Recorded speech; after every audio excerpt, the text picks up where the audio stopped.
I came across this article written by Dr. Obrien Kaaba. He sits on the board of the Anti-Corruption Commission. He's a lecturer in the School of Law at the University of Zambia, and he's also a board member of the Alliance for Community Action, the organization that I head. I chose to read this article because I think it needs to be heard by citizens of this country, and especially to be heard by the president and those in power. It talks about corruption. And all of us will agree that the biggest problem this country faces is one of public money that is meant for the people, meant to lift the standards of living, for medicine, for education, for everything, ending up in a few pockets. And it goes out in such shocking amounts. Has anyone who has seen the recent Financial Intelligence Center report will know. What that report shows is that corruption is alive and well under this government, and this government must do something about it. So here is Dr. Kaaba's article. The strong anti-corruption fight President Hichilema launched when he ascended to office has ebbed off and lost traction. The institutions charged with fighting corruption are simply massaging, bandaging, and covering up corruption. Isn't it strange that ACC can make headline news for arresting and prosecuting a poor clinical officer for signing off 2 employment contracts, while the ACC has done nothing about the more cases involving millions of dollars exposed in the FIC reports? Why should the poor be prosecuted aggressively while the rich and powerful are let off the hook and given immunity, rewarded? Just what has gone wrong? Here are my 3 areas of vulnerability which the president needs to urgently attend to if the fight has to be resuscitated, look credible, and gain traction. Number 1, state chambers are in the forefront of looting. State chambers are in the forefront of cutting corrupt deals and facilitating corruption.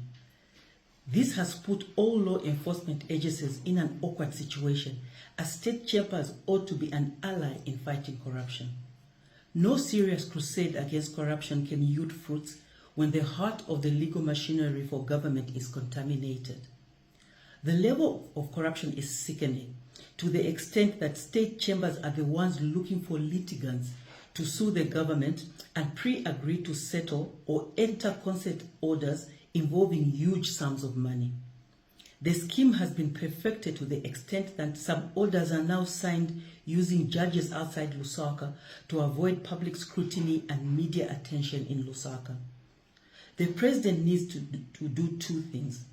A, dismiss his senior legal advisors, and B, either set up a commission of inquiry or authorize a special audit into all the high-value payments authorized by state chambers in the last 3 years. Number 2, ACC is captured.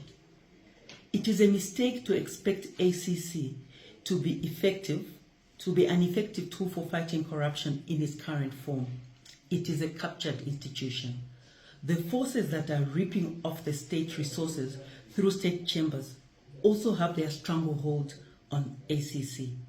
It is no wonder the media has been reporting that the Anti-Corruption Commission management has simply cut off the board from decision-making at the ACC. If the media reports are true, the ACC is not accountable to its board, but to the same corrupt elements looting public resources. This suggests the capture is so complete and corruption reigns with impunity. To demonstrate how bad the situation is, a few days ago, I wrote a 1-pager opinion in my individual academic capacity indicating why I thought the fight against corruption was crumbling. I never made any personal attack on anyone and focused my attention on institutional weaknesses. The morning after the article was published, the ACC Director General, Tom Shamakamba, called me through the phone of his deputy, threatening to sort me out for commenting on the underperformance of the ACC in the fight against corruption. This shows the impunity and arrogance that has come to characterize the ACC management. It is not different in any way from the daily threats many of us faced under PF. During the Bill 10 debate, I wrote a few articles criticizing the bill and appeared as an expert witness in the Constitutional Court during the Bill 10 case. PF officials reacted by threatening to burn me in my house at night. Why should Tom be allowed to behave like the lawless PF cadres and threaten me for making independent and scholarly criticism of the underperformance of the ACC? What kind of impunity is that? Is it not our duty as citizens to hold those who hold public office accountable? Must we let elections degenerate into a game of trading one set of thieves for another while we remain silent? What should the president do to revive ACC? He must get rid of the current management of the ACC and bring on board people with a track record of fighting corruption and standing on the side of good governance. The president must appoint someone beyond reproach and has a history of dedication to the cause, and not someone who simply wants to get a salary and accumulate travel allowances while neglecting her or his core duties.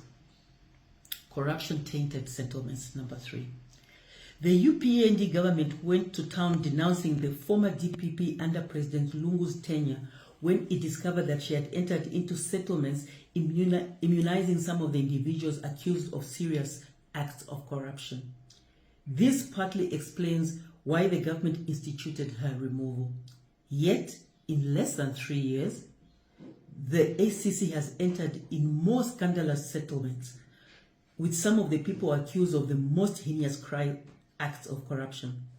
The media has been reporting a shocking trend where the ACC simply asks suspects to return just a fraction of the loot and keep the rest while the suspect is given immunity from prosecution. Using this mechanism, ACC is basically allowing both PF and UPND aligned officials facing serious accusation of corruption to buy off their freedom, using the same resources looted from the public. As long as one is willing to give a cut, they are let off. Are the people who think that ACC is now preoccupied with finding people with big loot, immunize them and share the loot not justified? It is clear that the provision allowing the grant of immunity is being abused. The president should facilitate the amendment of the immunity clause to narrow its use and infuse inbuilt safeguards against its abuse in order to protect public interest. Beyond these short-term measures, there is need for serious institutional reform of ACC to redesign its structures and professionalize its operations. In its current state, it cannot be relied on to effectively fight sophisticated, high-level corruption. Doesn't that explain why the ACC has done very little in relation to sophisticated transnational acts of corruption recently? There is need to also focus on preventing corruption and fostering a culture of accountability by enacting a robust asset disclosure law to replace the current scattered and outdated pieces of legislation. To also get a national picture of the depth of the problem, the president should consider setting up a commission of inquiry to find out the depth of the problem. The mandate of the commission should be broad and extend to both current and past corruption. This will give the country an opportunity for stock-taking and understanding of the depth of the challenge. The author, as I said, is Dr. Kaaba, a lecturer at the University of Zambia and a board member of the Alliance for Community Action.